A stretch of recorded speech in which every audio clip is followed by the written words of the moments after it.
ஆண்டவரால் ஆசீர்வதிக்கப்பட்ட அருமையான தேவ ஜனங்களே, இன்று நாம் வாசிக்கக்கூடிய தலைப்பு என்னவென்றால், கிறிஸ்துவை பிரதிபலிக்கும் ஜீவியம். உங்கள் வெளிச்சம் அவர்கள் முன்பாக பிரகாசிக்க கடவுது. மத்தேயு 5வது அதிகாரம் 16வது வசனம். பிளாரன்ஸ் அம்மையார் இத்தாலி நாட்டிலுள்ள பிளாரன்ஸ் என்ற ஊரில் 1820ஆம் ஆண்டு மே மாதம் 12ஆம் தேதி பிறந்தார். ஆங்கில இன மரபைச் சேர்ந்த இவர்கள் குடும்பம் மிகுந்த செல்வமும் செல்வாக்கும் உடையதாய் இருந்தது. மிக்க அழகு வாய்ந்த இவர் தந்தையின் செல்லப்பிள்ளை ஆவார்.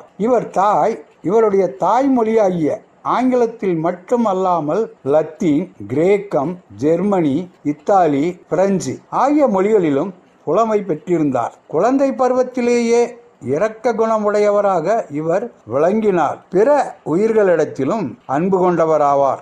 ஏழை எளிய மக்கள் நோயால் வாடும்போது இவர் உள்ளம் உடைந்தது. அவர்களுக்கு உதவுவதற்காக செவிலியர் பயிற்சி பெற விரும்பினார். 16ஆம் வயதில் ஜெர்மனியில் கெய்சர் ஒர்த் என்ற பயிற்சி பள்ளியில் சேர்ந்து பயிற்சி பெற்றார். பின்னர் லண்டனில் பல ஆண்டுகள் செவிலியர் மேற்பார்வையாளராக பணியாற்றினார். 1854ஆம் ஆண்டு ஐரோப்பாவில் ஏற்பட்ட போரில் எண்ணற்ற மக்கள் காயமடைந்து மடிந்து கொண்டிருந்தனர். ஆண்டவரின் அன்பினால் நிறைந்த இந்த அம்மையார் தன்னலம் கருதாமல் இந்த மக்களுக்கு உதவி செய்தார்.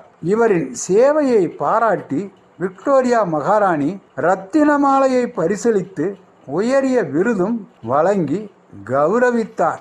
எளிமையாய் வாழ்ந்த இவர் பரிசு தொகையை கொண்டு செவிலியர் பள்ளி ஆரம்பித்தார். செவிலியர் கடமை என்ற நூலும் எழுதி வெளியிட்டார். அந்த நூல் இன்றளவும் செவிலியர் பள்ளியில் பாடமாக வைக்கப்பட்டுள்ளது.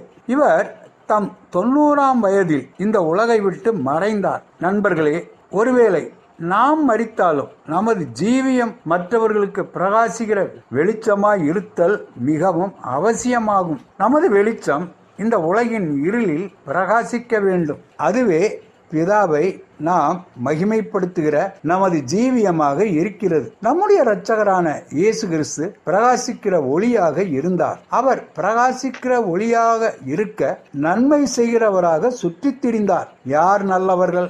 யார் ஒருவர் நன்மை செய்கிறார்களோ அவர்களே நல்லவர்கள் ஆவார்கள். திக்கற்ற பிள்ளைகளும் விதவைகளும் படுகிற உபத்திரவத்திலே அவர்களை விசாரிக்கிறதும் உலகத்தால் கரைபடாதபடிக்கு தன்னை காத்து கொள்ளுகிறதுமே பிதாவாகிய தேவனுக்கு முன்பாக மாசில்லாத சுத்தமான பக்தியாய் இருக்கிறது. யாக்கோபு 1வது அதிகாரம் 27வது வசனம்.